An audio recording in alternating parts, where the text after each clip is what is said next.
You are now tuned in to the Windy City Benders podcast. This is WCBP. All right, it's an edition of the WCB podcast. It's Jarom, it's Tanner. What's up, bud? Nothing, man. What's going on? Not much. You know what? We got regular season hockey tonight, aka when this is posted. And Chicago Blackhawk regular season hockey starts tomorrow, aka conflicting emotions. One, I'm ready to watch hockey again, but two, I know it's going to be so bad that I don't know if I want to watch hockey again. Yeah, and we get to start the season off with like one of the best teams in the league. What? Okay, it's the same start as last year. That's what I'm saying. We need to pull up, we need to make a little graphic. Last year's stats, like the score, shots against, shots for, all that kind of stuff, and then compare it to how bad Wednesday's going to be. I mean, if Jack Johnson scores the first goal in this game again, we win the cup. That would be great. Yeah, we win the cup. yeah, that's exactly how the season went. So that would be really fucking funny though if he scored the first goal of this game, since he scored the first one last year. I don't even know how to react to that. I would just be like, yeah, that's a season right there. That's our Stanley Cup for sure. He gets to be a part of the banner raising ceremony, but he's wearing a Hawks jersey, and he just goes out, scores on his first shift, and then just skates off the ice and leaves and retires. Yeah, I don't know how he's still playing. I don't know why, but whatever. So yeah, regular season hockey is about to kick off. Teams had to be cap compliant by 5:00 Eastern time Monday. So as we're recording, a lot of the teams are kind of like trickling in with their official rosters and everything like that. Huge waiver day. Huge waiver day on Sunday. Yeah, Sunday going to Monday. I mean, maybe tomorrow will be a bigger waiver day too, because all the players. I don't know, because I mean they would have already had to put on waiver. Yeah, I think yesterday or whatever it was, Sunday to Monday. Yeah.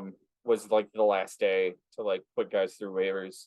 There was some big names. I think either I don't know how it's working with the cap because it's so weird, but putting people on LTIR and injury reserve to start the season is today, tomorrow, or something like that before games actually start. But they have to be under the cap. Every team, it has to happen. Otherwise, they force them. I don't know. Whenever I was over the cap when I was younger playing NHL, it wouldn't let me start the season without forcing me to do something, and then I would always just quit that franchise and start a new one.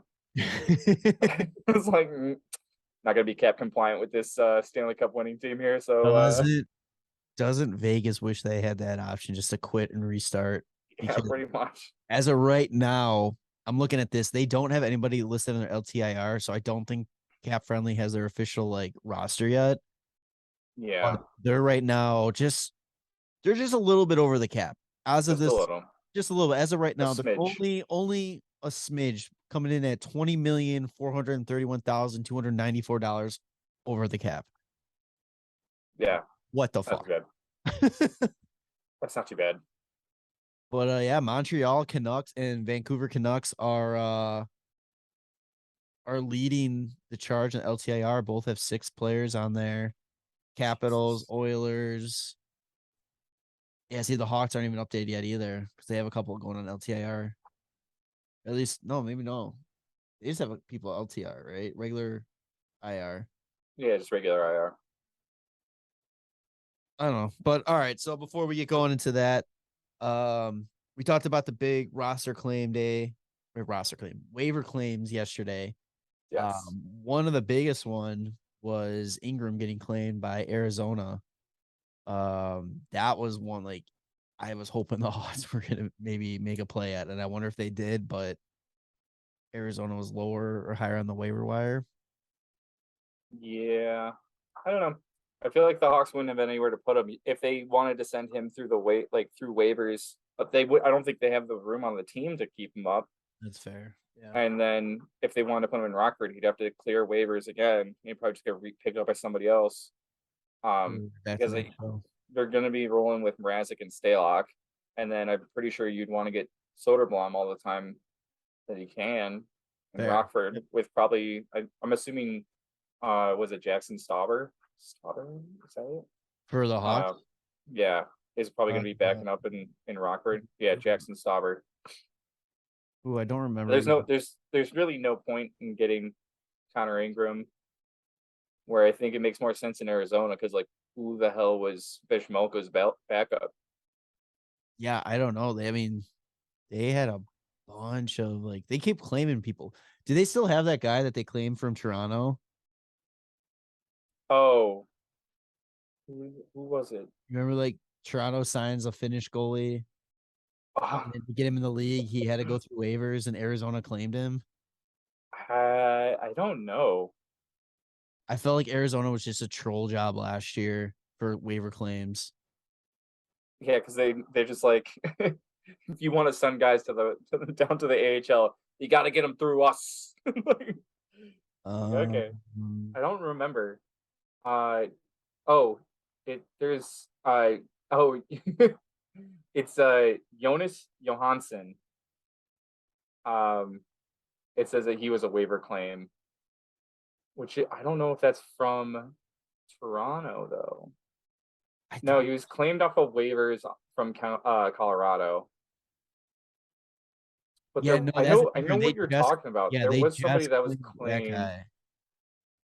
I don't think they have him on the team anymore because otherwise it would say it.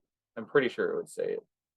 I wonder if it'd be like under roster or Toronto. I don't know. I just thought it's not. Oh It's yeah, not it's probably important, gonna be buried under transactions. but It'd be it hard to was find. just hilarious that Toronto was going through like goalie problems last year with injuries and stuff, and then they go to bring in a guy, and then Arizona was like, Actually, "We'll Cat take Friendly is that." so great. I can see all the guys they claimed on waivers actually. Hari Sateri. Yeah, I think so. Let's see. Yeah, signed to Toronto Maple Leafs on March 20th, 2022, and then claimed by Arizona on March 21st, 2022. Yeah, dude. That's hilarious. Is he oh, he's not even active at the NHL level, so okay. Forget about it. He's 32. I don't even know what they were gonna okay. Whatever. He was just on that Olympic team, and I think people were like, "Oh shit, let's Oh, go." he like showed up. But yeah, now it makes more sense that Ingram's in Arizona because now it's Vejmelka and Connor Ingram, which I think probably a better situation for him because they got Kevin Lankinen to back up like Saros, and Saros was like overplayed a ton last year, but he still had David Riddick. A lot of people were questioning you're going with Lankinen over Ingram. A lot of people were like, that doesn't seem like the smart move. But I mean, Ingram has only got 3 games played in the NHL. I think people are probably hyping him up a little bit more. But Lankinen's proven to like play well enough on a team that basically had no fucking defense. yeah, Even though they almost lost to San Jose in game 2 while he was playing. I think like, I don't even know what the score of that game was. I forgot, but I had tuned in for like a second and saw that Lankinen let in like 2 goals or something on like 15 shots. What was the score of this? 3-2. He had 33 saves or 31 saves, so he still played really well. Yeah, 31 saves. Jesus Christ, 939 save percentage, 2 goals against. Finished the game completely fine. There was included on that waiver day. There's some big names on there. I mean, names that have seen better days and all that, but still, Nick Foligno, Mike Riley, Wayne Simmons, all these guys are buried in the minor leagues right now, which just to make their teams cap compliant for the most part too. Yeah. But I'm surprised that some of these guys actually made it through waivers, like Mike Riley. Nick Foligno is not as surprising, but it came out that like Philly was kind of eyeing Wayne Simmons and Nick Foligno, which is like such a Philly thing, I think. Like these guys are kind of the same player, more of like a grinder. I'm surprised Simmons didn't get claimed though. Like I feel like he still has something to offer. Oh, absolutely. Especially with his cap hit too. I think he's like close to league min. Which is nuts. That shows how screwed up Toronto is that they couldn't even keep him up there. Wayne Simmons is making $900,000, and he has a modified no trade clause. That's really funny. So I mean, you're gonna have to expect to see probably something happen there. Can you imagine having a no trade clause where you can submit a list of 10 teams and then you just get put on waivers and one of those teams picks you up? Like, how rough. Yeah, Yeah, does that I just mean, like get voided that way? Like, I mean, there's no way you can. I don't know. I would assume. The other signing roster move we'll talk about real quick here is one of Yes. the two last remaining RFAs. Nicholas, was it Hogue? Haig. Hey, God, fucking damn these names. 3-year. I just had it pulled up here. 3-year, 2.294 Yeah. and some change. 150. Yeah. Yeah, it's a very, very specific number. Had to go Because and figure out all the it details. gets them under the cap apparently by like $17 or some shit. It's so wild. So yeah, he gets his payday 3 years. So nice little bridge deal for him. He will definitely still be an RFA, I believe. Yeah, I think Up. I'd seen in places that like people were commenting that he was looking at either a 2x2 and they didn't want to do it for only 2 years. They wanted three, and he wanted at least three if it was 3 years. So that's why it took so long. And then I guess they just settled on this really random ass number that like keeps him under the cap. That was like one of those weird things. It's like Vegas. You really can't be, picky right now about these contracts. If he wants 2x2, give him 2x2. Like, Yeah, you're gonna end up just you still you're gonna control give him. away somebody anyway. Yeah, you still control him for another. Then you get 2 more years. You control him instead of losing that last year of RFA stat. Yeah, I think it might be that they wanted a 3 year like closer to 2 million, so that they have like for sure we have Yeah. you for three. Like we don't have to refocus in 2 years on what we're going to be doing. Oh, I mean, they're gonna still be refocusing in 2 years. They're gonna be refocusing next year, Yeah. regardless. They probably, I bet you, watch them trade him this year, or like next off Oh, or nothing. he's too young for them to do that. I Their next big targets are think Cody probably. Glass has something to say about that, and Nick Suzuki. Yeah, but they weren't traded for nothing. You know, There, yeah, the trade for nothing would be like Marchessault, Riley Smith, like one of those guys. Oh, maybe like Alec Martinez, like one of those guys. I think is like a trade for maybe Braden McNabb. You never know.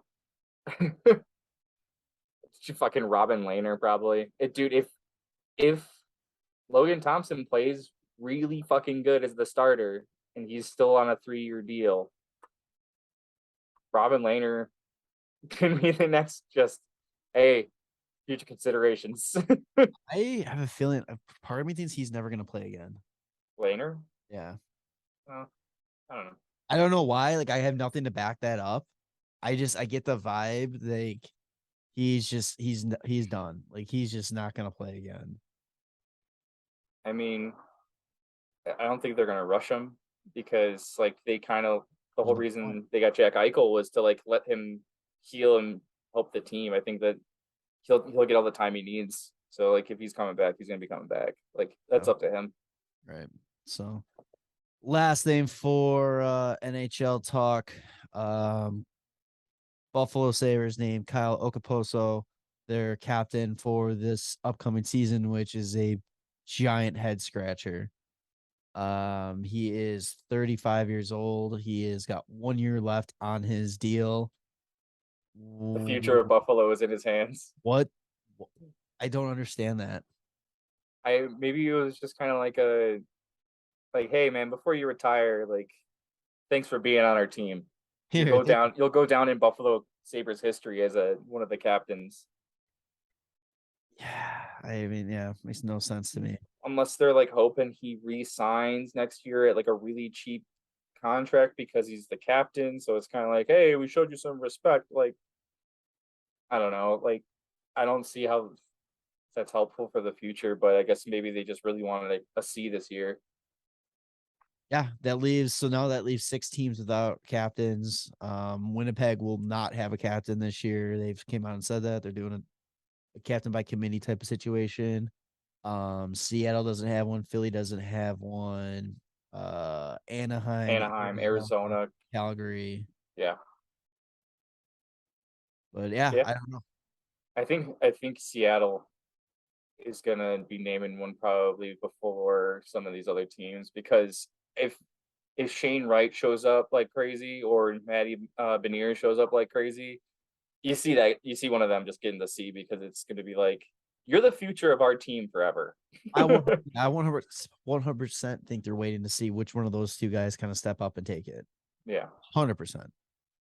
Yeah. What were you said you wanted to bring something up about captains before we were recording? Oh, it was just thinking like if Taves is gone this year, like who would be next in line to be captain if they were to name one right away? Oh, right away. Yeah. Patrick Kane If for the they 2 days. if they were if for the 60 minutes that he's There. still on the team before the deadline's over. Yeah, okay. No, the next captain is Bedard. You think?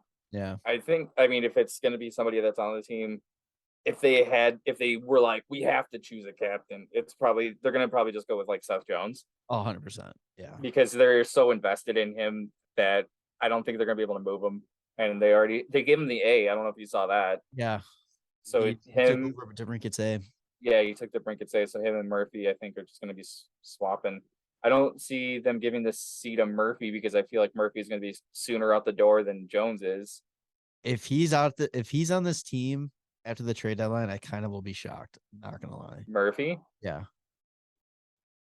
Yeah, I guess I can see that, but I can see them holding out because he is making like $4 million for the next like 3-ish years. I think this is his last season on the Hawks. I really do. I think they're gonna try to flip him.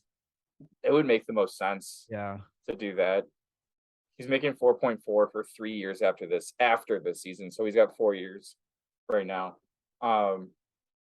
Yeah, it's got to be looking at the roster. It's got to be Seth Jones, just because it's like you said, it's the commitment they have there, and it's one of those things where it's like, okay, well, you're stuck with us, we're stuck with you. Let's just make this official. We'll give you this. You're going to be the most veteran guy on this team in 4 years. Yeah, like so. I don't see them actually naming a C though for like a long time. No, how long was it? I mean, they had a couple C's before Taves. They had Adrian Coyne. They had was a Lapointe one for a little bit. Yeah. But Amante. Well, I mean, that's going way back, because then you could go like Shamnoff, Amante, Chelios. That's not really that far back when you talk about like Taves. What was a captain in 2009? Let's see. What's up now? And Amante was a captain in like 2000? Early 2000s. Right? So like that's still within the same decade. That's insanity to think about it that way.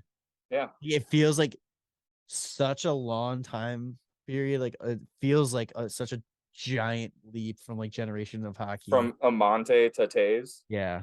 Yeah. All right. So here we go. Captain. So from 2023 season all the way to 2008, 2009 was his first year's captain. 2007, 2008 was Marty Lapointe. 06, 07, 05, 06 was Adrian Coyne. 03, 04. It says on Hockey Reference that it was 0506 was Marty Lapointe and Adrian Aucoin, and 0607 was Lapointe and Aucoin again. But 2002 to 2004 was Jamnoff. 2000 to 2002 is Amani. Doug Gilmore for 1 year before that, and then Chelios for 4. Dirk Graham. And yeah, I'm not gonna go back any further. I always call him Dick Graham for some reason. I mean, Dick Graham. What's up? Fascinating me how close that is. Like that's only a 7-year difference between Amante and. It feels like there should be so many more captains between Amante and Taves, and there's only 2 or 3. Sorry. You could make an argument that it feels like Tony Amante was on the Blackhawks 20 years before Jonathan Taves was. It just feels like that's how long of a different time that is. That's insanity. We'll get ready to feel that time frame again, buddy. That's what we got coming up in hockey. Eric Daze was an assistant captain 0304. That's awesome. Good for him. Yeah. But So, yeah, Buffalo making no sense in their captain pick. yes. But yeah, so this episode is going to be the Chicago Blackhawks preview episode for the upcoming season. And so we'll go through that a little bit here, and then we're gonna do some bold predictions, and way too early. What do we call? How do we? Way too. The way too early awards. Yeah, early Stanley Cup winners. that gets Winner. There's only one. It's very hard, or held very hard too, that everybody remembers. So let's start with some Blackhawks news that happened over the past couple days since we last recorded. Yes. We'll start with injuries. Okay. Caleb Absolutely. Jones and Boris, you're not real. I'm not, and I don't know how to pronounce your last name, Tanner. Ketchuk, you're not a real person. They both go onto the IR. Kachuk was for sure going to happen. He has had a bad ankle sprain. He was out, I believe 4 to 6 weeks was the time frame for that. Caleb Jones has been dealing with a shoulder issue. I do believe that he is making the trip to this 3-game trip to open the season. With him being on the IR, I don't know when they're like retroacting them being placed on the IR. So if I think he's going to be out for the first game, because I think you have to miss at least one game once you get placed on IR. They're hoping that he is able to play one of the games this opening road trip. McCabe is also on the IR, but he is also traveling with the team. They think it's a really unlikely situation that he will play this opening road trip, but they are hopeful they're going to have him just to kind of case to see how he feels. Connor Murphy was back in a contact jersey on Friday. They're hoping he's able to play too. It's just like a lot of lists of players, like they don't really know until it's kind of be like game time decision type of thing. Connor Murphy's been dealing with the back injury most of training camp, so he has seen very little action. So of course, got to keep him healthy so when we trade him, he's in good condition. So with that being said, we just listed 3 of the 4 players that are on the IR or questionable for the season are defensemen. So we need defensemen. And so what happens Friday night? Hey, Mike Riley's available. Yeah. Friday night. What happened Friday night?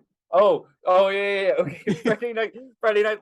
I completely forget about this all the time, but late night, just scrolling Instagram, and then it's trade alert.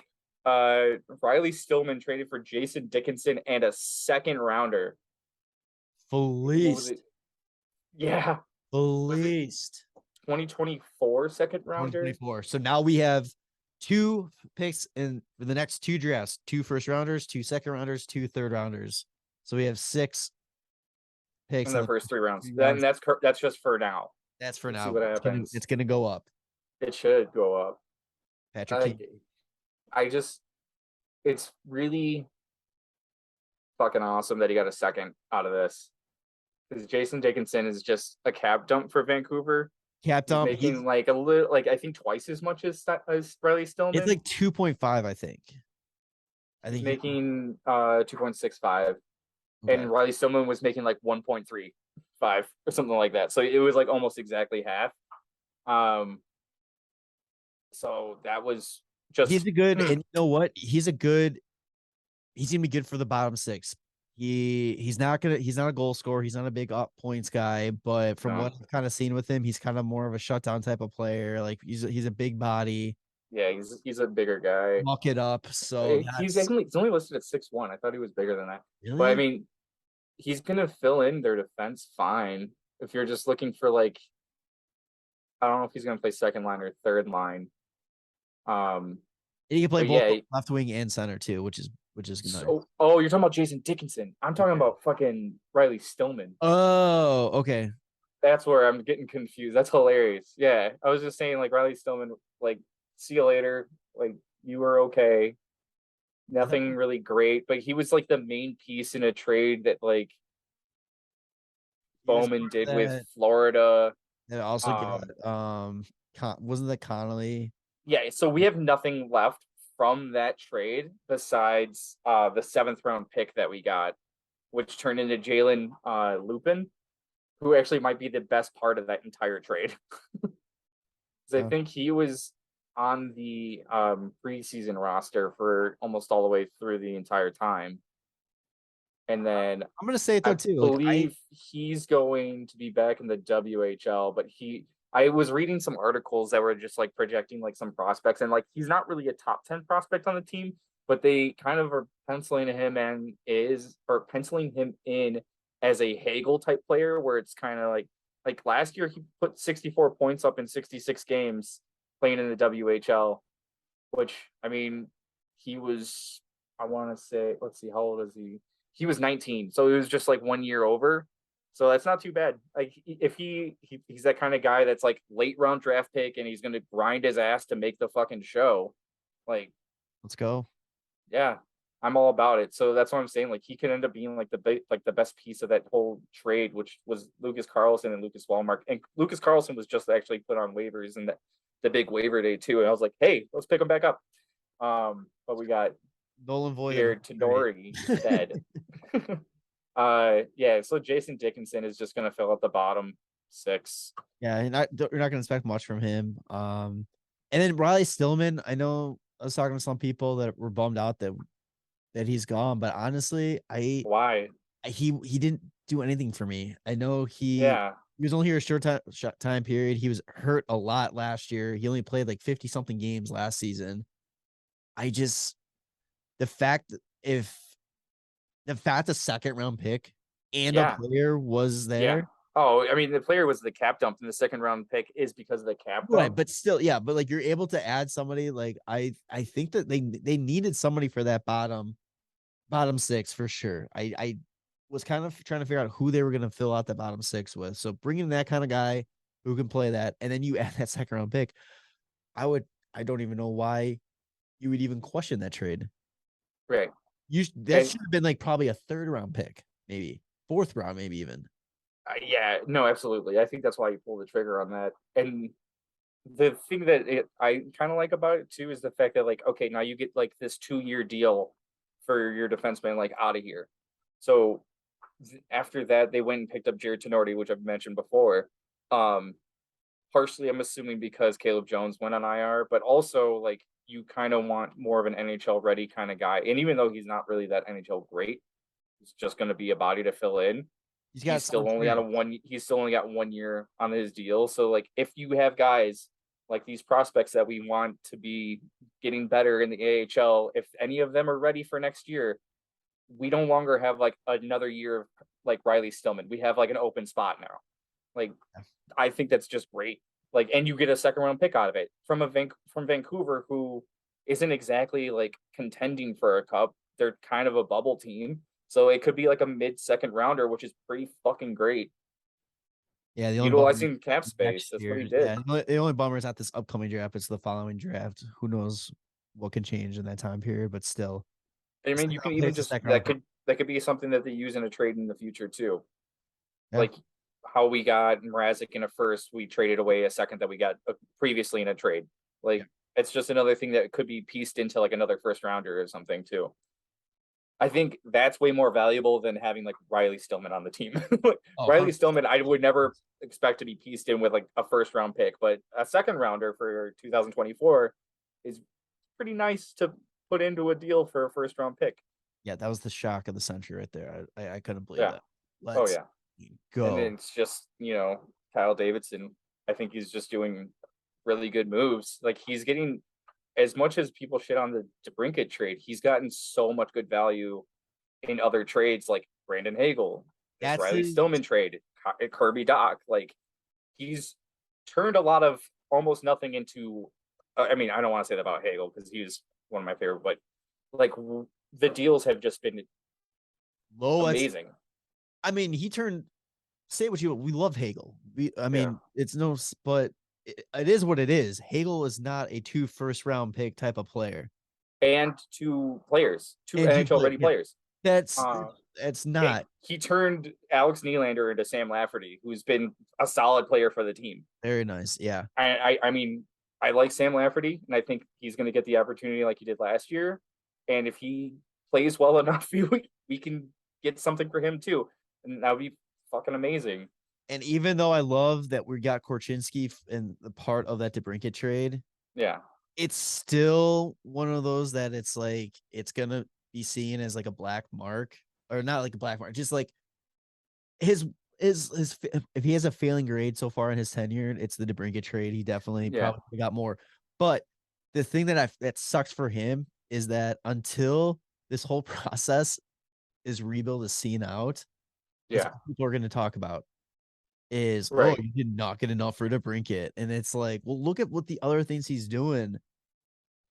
Look at the value he's gotten in other deals. Insane. Yeah, and I sent you the clip. I mean, hate to shit on a show of a friend of the show, but the Steve Dangle podcast was doing their NHL preview, and they're talking about the Hawks, and they just like to harp on the fact that we're trading away everybody, and we're not bringing anybody in, and it's just like we have no value on our team and all that kind of stuff. And it's Jesse on that show, if you're familiar with those two guys, Adam Wild, Steve Dangle, and Jesse Blake. Jesse gets it. Like what he was saying makes sense. It's like you either need to commit to what you have on your team and trying to make that be the winner, or if you need to rebuild, you need to tear it down completely. You need to go all out. There's no half-ass rebuild. Like Bowman was a half-ass rebuild, and you can't even call it a rebuild because it wasn't. He lasted like 3 months before he was like, oh no, we're adding Seth Jones, Marc-Andre Fleury, Tyler Johnson. Like you have to commit to this rebuild, and you know what? Good for Kyle Davidson for sticking to that, because I'm guarantee you there's opportunities. Like he could have probably made a bigger move, like a Stan Bowman type move, to add to this team. Oh yeah, he could have probably re-signed Jason Kane already. He had like the cap space to do something bold, and he didn't. He actually did the thing that Bowman said he was going to do, which was utilize cap space as like getting assets, which was what a fucked up offseason was last year. Yeah. Let's bring in Seth Jones, Marc-Andre Fleury, and Tyler Johnson. It's like, and now we are playoff ready. I would love to do like an NHL simulation just to see what would have happened, like what Seth Jones' contract would have been if he got to free agency this year, and what he would have got. I probably still would have been the same. I honestly think his contract is what his contract was going to be. It's just the fact that we I mean, it's the fact we didn't wait a season for him to be a free agent. We decided to give away a first or 2 firsts and Adam Boqvist, which was so dumb. Whatever. We're not into this. We're not doing that anymore. One of the this team is so different from the start of last season. Yeah, so let's break this down remarkable. Right now. So, Jess, if you're listening to this tomorrow, you're probably going to know the Blackhawks full roster. Right now, I keep refreshing the Hawks Twitter, Reddit, all this kind of stuff to see if their official roster is out. It's not, but on Cap Friendly, they have a roster size of 23. So it's pretty safe to say who's on Cap Friendly is who's going to be on this team. Yeah. So let's start looking at real quick the forwards. Well, I was gonna say let's do like what we did with the other team previews. It's like what are the big additions and what are the big subtractions? Okay, big addition. So big additions, the biggest of the big additions, Max Domi. Andreas Athanasiou signed exactly the same deal as each other. And then they went out and brought in Mrazek during the trade deadline or the draft, and Jack Johnson. Like, are those huge moves? No. Are they filling out a roster that can add value at the trade deadline? Yeah, possibly. But they're assigned to like great deals, except for Mrazek's not really signed to a great deal. He's just kind of like, we need a starter who has like a decent amount of games played in the NHL that is just gonna be a guy. Speaking of Mrazek, one more time with the Steve Dangle podcast thing, when they're talking about us bringing in Mrazek and they're like, oh, they're not doing themselves any favor in goal. You're talking shit to the team that is helping you out on cap. Yeah, right. He helps you with your cap situation, and you're gonna talk shit about us grabbing Mrazek and not improving. You also gave us a first. Yeah. What do you think they were accomplishing by taking Mrazek off of you? We're giving you cap space and we're making ourselves worse on purpose. Yeah. What are we talking about here? Oh, jeez. God. Yeah. So big subtractions from last year. So here's the list of guys that played for the Hawks. I'm not going to go into like guys that were traded at the deadline, which is really just like Ryan Carpenter, Hagel, yeah. But so guys that were on the Hawks last year that are no longer with the team. So Borgstrom, Connolly, Calvin DeHaan, Alex DeBrincat, Kirby Doc, Colin Delia. Fleury was moved. Let's see. Gustafson is gone. Strom. Sorry, Dylan Strome is gone. Dominic Kubalik is gone. Kevin Lankinen is gone. Is that my whole list? Riley Stillman is now gone. Yeah, you said Dylan Strome. It's just a massive list of guys that are no longer here. There's only that played a good amount of minutes with us. There's only 4 on that list that I'm sad is gone. Yeah. So from our team from our leading points, so we have Patrick Kane, and then DeBricket's gone. We got Seth Jones still. Strome is gone. Hagel's gone. We still got Taves. Kubalik is gone. Doc is gone. We have McCabe and Kurashev still. Eric Gustafson is gone. And then it's just like minuscule amount of points for these guys that wrapped it up. But it's just so funny to me. Man. So what you're saying is this team got better. No. Yeah, really. Really. If you're looking at like their like listed depth charts right now as like what the lines are looking like, it's for forwards, Kaner with 92 points, and then no one else had over 40 points last year. Because Max Domi had 39. That's the most any player on the current team had last season. Woof.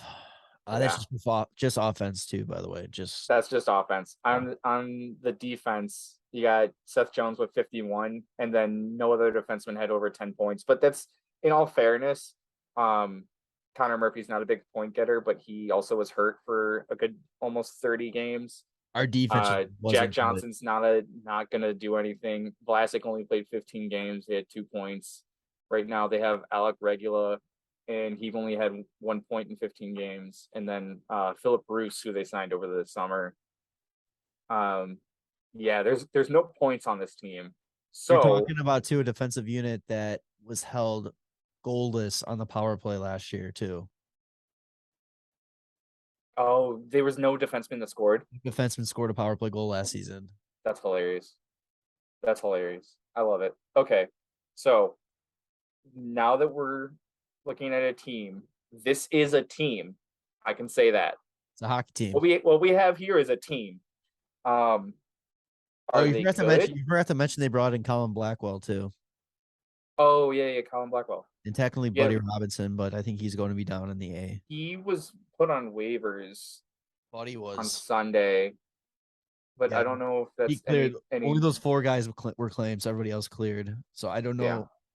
I think he was like signed to be like that AHL guy, but I'm not sure. Just kind of like that 13th forward. Yeah. I think with Ketchuk hurt, that's why he's kind of listed as in right now. The big thing to start the season is the fact that Lucas Reichel is going to be starting in the AHL. Yeah, which I'm kind of upset, but also I am not too upset because as much as I want him to play with Patrick Kane, he would be playing first line with Patrick Kane against everybody's top defense, top lines, just probably getting absolutely harassed. And what Coach Richardson said about it too, though, it's like without actually saying, "Hey, you got holes in your game," He basically said, he goes, why come up here, stick around, play fourth line minutes, be Yeah. that odd man out, go back down to the A, dominate, tighten up your game where you need to tighten up so that when you're ready to come up, you're up. Because I honestly think the second he gets called up this year, it's for good. I don't Oh see, yeah. unless it's an absolute disaster train wreck. Yeah. I just can't see him making the trip to Rockford, Chicago a Well, lot. here's the good thing though. This Rockford team is going to be nasty. Oh yeah, it's gonna be And fun that's to watch. exactly what they like should be. It's what we've just harped on all of the summer is just, especially for the defense, was do not give spaces to these kids just because you're going to be bad. Like, let them dominate in the AHL, get top minutes, and just come to form. And then by the time when they're ready to make it to the NHL, like they are completely prepared. But Oh, did you I see they mean, just placed Brent Seabrook on LTIR? Poor guy. I thought he was gonna have a shot this year. oh Jesus. Wait, I mean, Oh, here, Blackhawk roster is officially set. hey, do you want to tell me? What are you reading? No, it's literally cap friendly. So yeah, Oh, whatever okay. cap friendly had. So yeah. Uh, Okay. cool. So what do you think? Is this team gonna perform kind of like Vegas, where it's like, hey, Vegas's first year, you got I a like lot how of you third and fourth line guys.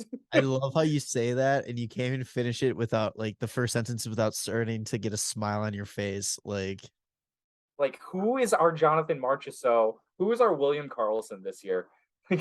Watch Philip Kurashev just be like, oh, I want to score goals now. And just be like 32 goals, 40 assists, 72 points. I I I don't know if this makes me a bad fan or not, but I will be so upset if they shock the world and have a fucking run. I will Yeah. be so fucking upset if this team puts up more than 60 points in the season. Well, I think they're projected like 62. So like if we hit 62, I think we're still finishing it last. So let's not try and break records by being the worst. If you finish with 38 points in our last, or if you finish with 60 points in our last, I you're want still last. You don't get a better chance at the first overall pick with the less points. I prefer to get some wins I and want actually have the team Colorado. not be I completely want depressed. I want Colorado bad. I No. want Colorado bad. I want this team to be the laughing stock of the NHL. Oh, I do not want them to be laughing stock of the NHL. I want them to be like a hard fucking team to play. Because you know what's Like gonna be like fucking Richardson says. what's gonna be And really then piss me off is when we're the worst team in the NHL and we still draft third or draft fourth or whatever. It's what you can only go down two. yeah, it'll be third, Okay. which But isn't terrible. no, it's like I Hey, said, as long I'll as we tell you don't what. draft If outside you of want to, if you want to five, bring up Colorado, they were worst team in the NHL that year, and then what they drafted, what fourth? Do you yep. know who they got? Was that Dale Seth McCarr. no, Kale McCarr, yeah. Seth Jones, no, was that the year Seth Jones? Everybody was saying you have to take Seth Jones, and they No, no, no, no, over no. him. Seth Jones was the same year as McKinnon. Oh, okay. Was They he? had yeah, because it was McKinnon, Druin. No, McKinnon, Barkov, Druin, Jones. Oh shit. Yeah, talking about drafts. I'm all about it. All right. Sorry. Forgot what I was talking about. Um, who are you excited to see this year? Oh, let me pull the roster here again. Like, I don't know. Honestly, I'm I mean, our excited. third and fourth lines will do great against other third and fourth lines, I think. I'm excited to actually, and it's kind of backwards though. Like I'm excited to watch Dome, Anthony, Kane. Yeah. Like I'm excited to see these guys out there and hopefully just increasing their trade value as the season goes on. I would love for these guys, not Kane, obviously, Dome and Theseu to have bounce Yeah. back seasons and Yeah. just tear it up. And you know what? Honestly, trade them, and then if they have great years and they want to come back, if Matt Stomey really wants to come back, I would be totally fine with No, it. just do it again next year with somebody else. Yeah. Except for they won't have Patrick Kane. This is the whole thing, is like these guys are primed to have like really good years because they're playing with Patty Kane. Like, how many times have they played with a Patty Kane like caliber player? I Oh, don't even know. Patrick Kane is going to move them up one draft pick for us. I guarantee it. Oh yeah.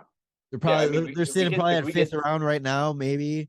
if this whole line gets traded at the deadline and we end up with anything less than a first and 2 seconds, then it's going to be the worst trades ever. Yeah. Because Kaner's got to get it first.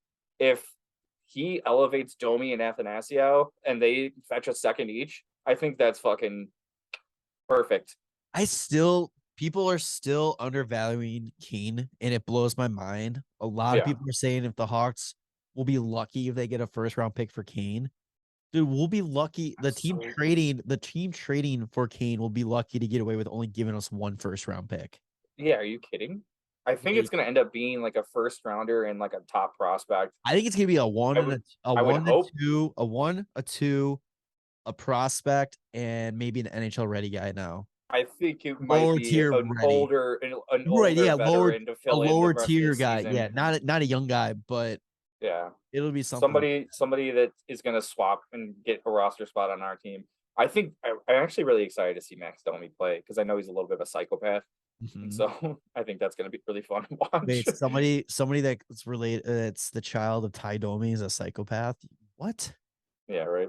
Never believe that. But no, you know what? I'm sticking with it too. I've said it a couple times before. I'm excited to watch Lucas Reichel because, like I said, he is going to be up on the team at some point, and when he is, he's going to stick. And I think he's going to get called up, and part of it is going to be like a chip on his shoulder type of thing. Like, hey, I should have been there from the fucking get go, and he's going to come out like a bat out of hell, ready to go. Put him with Keener up until the deadline. I think you're going to see a lot of good hockey from Lucas Reichel. Yeah. I think one of the surprising things that this team might have is a good power play. Because Taylor Radish filled in really nicely where Hagel was last year. Ooh, add him to my list too. Excited to Taylor Radish. Yeah, I'm pretty much thinking Taylor Radish, Max Domi. It's like guys that like haven't been on the team very long at least.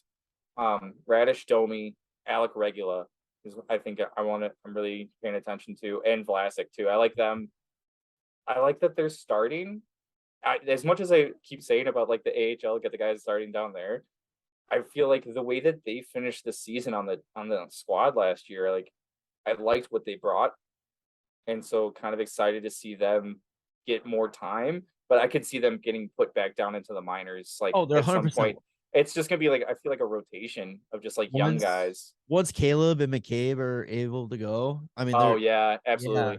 Like those will be first guys out. Maybe Ruse. I don't know kind of like where he stands. Our defense is large though right now. They're listed 6'6", 6'4", 6'1", 6'4", 6'4", 6'4". I mean, that's pretty awesome. It also doesn't have doing everything you can to protect the front of the net. Like that depth chart also doesn't have Jared Tinnardi. Yeah. 6'6". Yeah. Can you imagine? I mean, it would not be a great like line matchup with Tinnardi and Vlasic, but having 2 6'6" guys just PK. Yeah. That'd be wild. I bet you Ruse gets sent down now for Tinnardi, and Tinnardi goes in there. Yeah, maybe he might just. I don't know. We'll see. I feel like you could be right because if they're having Vlasic play first line, I don't think that they're gonna pencil in Tinnardi to go up there. Yeah, I mean that's the way with him too. It's like that first line's probably the way to go. It like sink or swim, bud. You're gonna be up here, sink or swim, get a taste for it, and then like we said, put it down to Rockford, let him take what he learned the couple however many games he's up there as the top guy, take it down with him to Rockford, adjust it down there, and then bring it up when you're ready.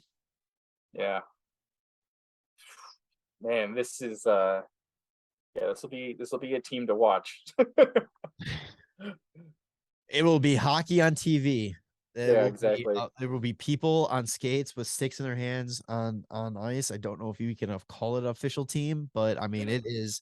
They will all have the same uniform on, and I forgot. I like watching Reese Johnson play because he's a fucking pest. That's one of my favorite things about like a player like that. Also, it says on Cap Friendly they're showing Jason Dickinson is scratched right now because he has visa issues. So his expected duration on being scratched is unknown. But that makes sense. Yeah, I'm sure they're just gonna have like a very much rotating door in the bottom six of like, hey, if you're not getting it done, we got Dude, it sets man up. Jason Dickinson, we got Reese Johnson. Like, it's fine. Unless you're that top line, that Kaner line, or Jonathan Taves, it's every spot's a rotating right at this point. There's Seth Jones too. I mean, I wouldn't be surprised if Taves and Kane get on the same line at some point this year too. Right before the trade deadline, one last. Yeah, kind of like pump up that value. Yeah. God, that's gonna be so depressing to see. You know that's gonna happen too. Like if Taves, it's right before the trade deadline. Taves and Kane are like the last of the game playing together, and it's like, oh fuck, they got traded. Yeah. There's a deal in place. Goddamn. What about goaltending? Any insight on there, goalie guy? Oh, it's gonna be bad. Oh, it's gonna be bad. Was it the last preseason game against St. Louis? Peter Mrazek led it 6 goals. Yeah, it's gonna be bad. We went from being a not good defensive team last year with Fleury and Lankin in net to basically returning the same defense with Mrazek and Stalock in net. And everybody says Mrazek is good if he has the defense in front of him. Sorry, bud. Oh, welcome to the show, buddy. You're gonna get sniped a lot. I just hope that like the team doesn't take a lot of penalties, but I don't see that not happening when they're playing so much defense, because I feel like their penalty kill is gonna get scored on a lot. And it's, you know what, and the reason why I think too there's gonna be some growing pains with there, and I'm okay with it because Coach Richardson's kind of putting in a more aggressive penalty kill. And please. It's looked a lot better this preseason. Just in general, the aggression, we kind of talked about after the first one, and it's kind of been sticking with it, but it just seems to play more aggressive. They're not backing down. They're putting the body on guys. They're get systems set up. They have a purpose when they're skating. It's not just fucking chickens with their head cut off. Yeah. Skating around the ice trying to like figure out, like, they never got that system. They went from Coach Q to having a system in place to Carlton not knowing what the fuck he's doing because he's way over his head, to King, which is just, hey, just go out there, play hockey, have fun kind of thing. Yeah, we're just here. We're just here to play hockey now. So I'm glad to see that Richardson is taking the time to put in system in place and giving everybody on the ice a purpose, what they should be doing. I like that the team is also kind of just gotten much bigger. Like the team's not going to be good, but they're not going to take shit. Like that's kind of the issue that we had like a little bit after like 2015, was that the team was starting to get pushed around a little bit too much. And it's kind of like, all right, like, because Bowman went all in. Really have anybody too large to like kind of back it up. Yeah, Bowman went all in on that finesse style of the game, when it's like, yeah, the skill players were taking over, but you still need some fucking bodies. Like you need some big boys still. So I'm excited to watch hockey. That's the main thing. Are the Hawks going to be good? Absolutely not. No. Can they surprise? Probably not either. But so let me leave this. We'll wrap this up. Hawks talk up with this. Do you believe this team will finish last in this division? Do you think they are worse than Arizona? I think that they are going to be worse than Arizona.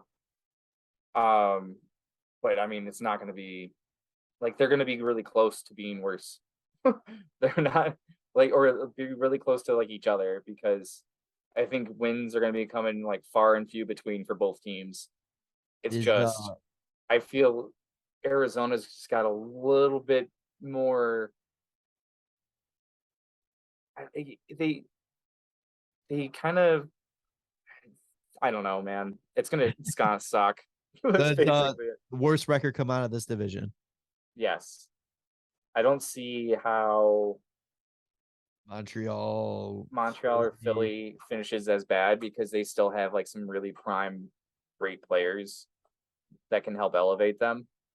Whereas like if they have like a full line of good players on either team, like that's going to help them win games. We don't really have a full line of great players. We have Patrick Kane. Yeah. That's about it. That's all we got.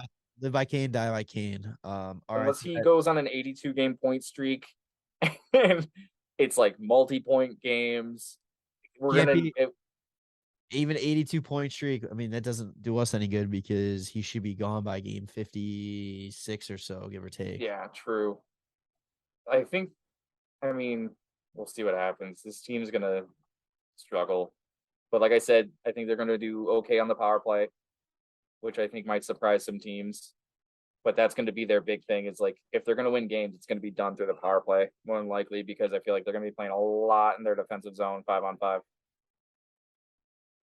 It's going to be a tough team to play with, and Yep. like you said, I'm excited. It's going to be a lot of tough games. I think there's going to be some of those that it's going to be as close to playoff atmosphere. I think where it's going to be like a 1-goal, 2-goal game, just because the team is just breaking down their opponent and all that. I think there's going to be a lot to look forward to. It's definitely because of how bad this team's going to be. It definitely gives you more of an excuse to watch Rockford, Yeah. look up some really of the pay attention to like the prospects and what we have coming up. Find some of the prospects, foul Korchinski with Seattle and WHL. Watch if you can get some of his games streamed somewhere. Watch University of Michigan with Nazar, all that kind of stuff. And obviously take the time to watch some of the top potential picks that fall in the Hawks. This is one of the really exciting things is we get to pay attention to like what's going on, like who's making moves in the draft board, So exciting. Yeah, it doesn't seem like it because of how bad the actual team's going to be, but trust us, this is an exciting time to be a Hawks fan because you're seeing the rebuild, you're seeing everything started from scratch, and I think that's just going to make we have the taste of how good it felt to win, and going through all this again and then getting back up to there is just going to be a completely different feeling. This team can do it again in the next like 5 or 6 years or so, give or take. There's going to be just a couple painful moments, like when Kane gets traded, when Taves gets traded. But for the most part, I feel like there's not like I'm not like emotionally attached to like Peter Mrazek doing well or Alex Stalock doing well. Like if they're getting scored on, I'm just like, cool, like we're gonna lose. Like I already know that. Like sounds great. If it was like we still had Corey Crawford and watching him just get shelled and destroyed in these games, I would be like, this is fucking depressing to watch. Yeah. But like we're going out there to lose games. We're gonna lose games. I like the idea that Richardson has of like he knows we're not going to be winning a ton of games, but he's going to make them hard. So there should be exciting hockey, at least like hard nosed fucking like fighting through it kind of hockey. It's not going to be like just lying over and dying and just being like just go ahead and finish it. Like there's no like suicide rule in the game where like once you score 5 goals, game's over. We're like that's not gonna happen. Although this year we probably will wish there was, but some games, especially game 1 against Colorado. Oh God. All right, so that's our Hawks preview. It's gonna be a dark year, but it's always darkest before the dawn. If we could beat St. Louis one time, I'd be happy. Yep. If we can beat Lankinen in Nashville, I think that'd be pretty hilarious. I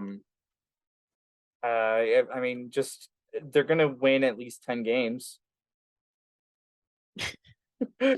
We get to play Arizona a few times, and hopefully we get some dubs there. Those are the ones you don't want to win.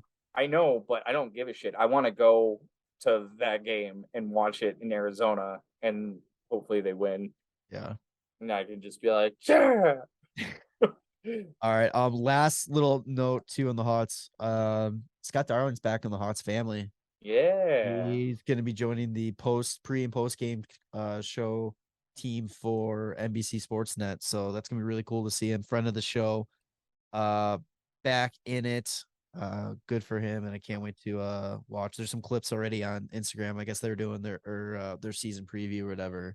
So he's a part of it. So I'll be really curious to see how he does with that. Honestly, sign him up. I'm sure he can play in that. Stalock goes down. Yeah. Get Darling out there. I'm sure he'll be better.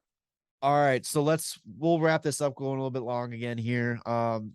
let's start real quick. We're gonna do our way too early predictions for the Stanley Yeah. Cup. We'll pick a couple of individual awards too, and then we'll each give one or two bold takes for the season. Bold Yeah. predicts.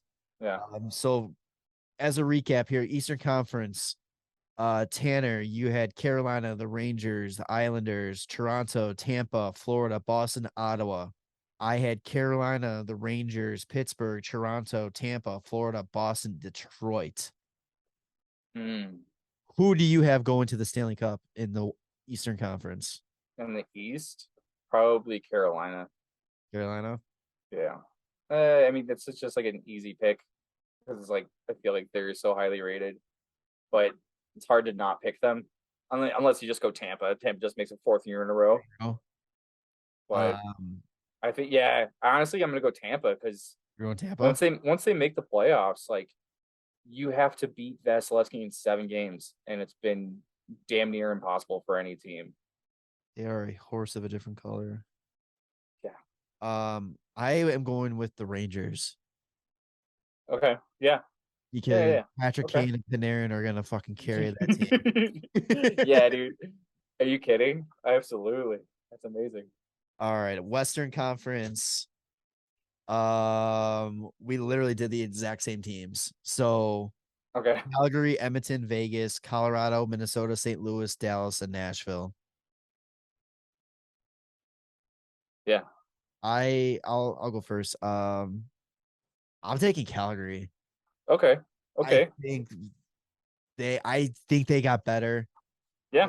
Losing Goudreau and Kachuk and all that. I think Markstrom doesn't have the same season he's had last year because last year was just insane. But I think he still puts up a solid number. The team is very good all around. Kadri coming in with the experience of the cup last year. Mm-hmm. I think that it's their shot to He was a over. huge piece too for Colorado all season. Yeah. He plays like he did last year. I mean, replacing Goudreau and Kachuk with Huberdeau and Kadri is pretty huge. And then I mean, you're just adding Uyghur. You mentioned Uyghur signed an 8-year, $6.25 million contract extension too with Calgary. We forgot to mention that when we are talking about signings. Yeah, it's all right. I thought that we talked about that. I thought that was before. I thought it was when we recorded last, but it became official this past week or this past weekend. All right, who are you picking from the West? I honestly gonna go Edmonton. Edmonton. Yeah, I think got better. They have a full season with Evander Kane. Like he's gonna score so many fucking goals as long as he doesn't get suspended.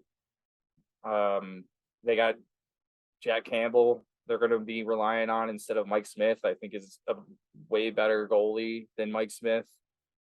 I like this team is just going to be carried by McDavid, and he's going to be amazing. Like he's going to do McDavid things. You already saw McKinnon. McKinnon was pissed that he hasn't won anything, and then he went and won a cup, and he saw what it takes. He played against him in the playoffs. Like it's going to probably end up being another like matchup, third round, like Edmonton versus Colorado again. And the big thing, if that happens, is the fact that it's going to be Fedor whatever, Georgiev versus Jack Campbell. And I think Jack Campbell wins that battle. 100%. Campbell right there made Slum. I can see that 100%. So yeah, that's going to be pretty massive. I think Edmonton will do it. All right, so then we both had the question: are we taking Canada to finally get a cup? No. I'd say no too. Yeah, dude. I think it's gonna be if Edmonton and Tampa face off in the final, I think Tampa just is too much. They're freaks, like, man. Colorado had the perfect amount or like the perfect depth and like everything together. I mean, this is also just before the trade deadline, but like Colorado lost Darcy Kemper and they lost Kadri. And like those are kind of pretty big guys when it comes to like that Stanley Cup final. And I don't see anybody really replacing that as of right now on either Edmonton or Colorado, like that kind of level. Right.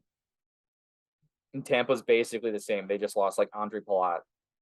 and Ryan McDonough, actually. So they took a little bit of a hit, but their biggest asset is Vasilevsky in the playoffs. And when it comes down to it, like, you're gonna have to beat Vasilevsky, and he's not gonna let you. You have your top guys still in Tampa. That's a thing. Like Exactly. And they didn't even have Braden Point for part of it too in right. the playoffs. Yeah. So Jesus. added him back to it. All right. Individual awards, Hart Trophy. I mean, it's probably gonna be McDavid, but I can't. Yeah, probably McDavid. I'll do my bold predictions first. All right. I'm gonna take Matthews again. Will his team to the playoffs, and will his team to Game 7, where he gets eliminated again in the first round. Vesna. Yeah. Shit. I didn't even think about this one. UC Saros. Nashville's gonna have a huge season. UC Saros is gonna be a big part of it. And I'm going with your boy that you've been just talking up, Jack Campbell. Basil. Oh, Jack Campbell. Oh, really? Okay. That's actually. I mean, I think like the I don't even know, just the McDavid effect. I think it's just gonna make him step up and just want to, or is just as long as Edmonton doesn't overplay him like Toronto did, like yeah. he started the season in Toronto extremely well. Think about that. And then he got completely overplayed. I know Edmonton's gonna rely heavily on him, but yeah, fuck. I think that they hopefully will be able to be a little bit smarter, because Stuart Skinner should take a little bit more starts than like Mrazek did, because Mrazek was hurt, but they also didn't have anything past him. Yeah, and Stuart Skinner's still pretty good too. I mean, he's fine. only 23 years old, but yeah. And do you have another individual award you want to give out or predict? Norris, Cale Makar, easy. Car. I think that's just like the easiest thing to give away. I'm gonna go just to try to be different. Quinn Hughes. Oh, okay. Just because I feel bad for him, he gets forgotten. Who'd you do for Hart? Hart, I did Matthews. Okay, so you're keeping all of your awards in Canada. Yeah. It's better than last year. I kept all my awards in Chicago. So yeah, you did. So well, that turned out. All right. How many bold takes do you want to give? I got like 2. You got 2? Because like, even though like the smart pick for the Hart is McDavid, I think that maybe the Hart and the Art Ross is going to go to Jonathan Huberdeau. Ooh. Okay. He's kind of nasty. And then my other thing that I want to bring up is, in the Battle of New York, I believe that Sorokin might end up having a better season than Shesterkin. I hope so, man, for my fantasy sake. I think that like Shesterkin's his season last year was just, it's not gonna be like the norm for him. Whereas Sorokin's season, I think, can be a little bit more maintained. Like, with the way that the Rangers played last year, like, they did let up a lot of shots in a lot of games, and Shesterkin bailed them out a lot. Whereas now the team didn't really get too much better, because they lost. Well, they brought in Andrew Kopp, and then he's no longer on the team, but they lost like Ryan Strome. I mean, I just don't think Shesterkin's going to be able to repeat what he did last year. It's gonna be tough. It really is. Like, like Markstrom, man, I was like fucking out of his mind playing last year. Yeah. I only got really one, and it's not even that good, but for some reason, I still feel it. To bring it to Detroit will happen next year. Oh, I don't think so. I just think it's gonna happen. I think DeBrincat will be a Red Wing by next season for sure. Oh, by next season. Okay. Maybe like during the draft or trade deadline, but I don't think during the trade deadline, because I think Ottawa is going to be pushing for a playoff spot. I think that they're going to be keeping him. What if Detroit? No, you know what? I'm going to do this. That's my other one. Ottawa's not going to be pushing for a playoff spot. Detroit is.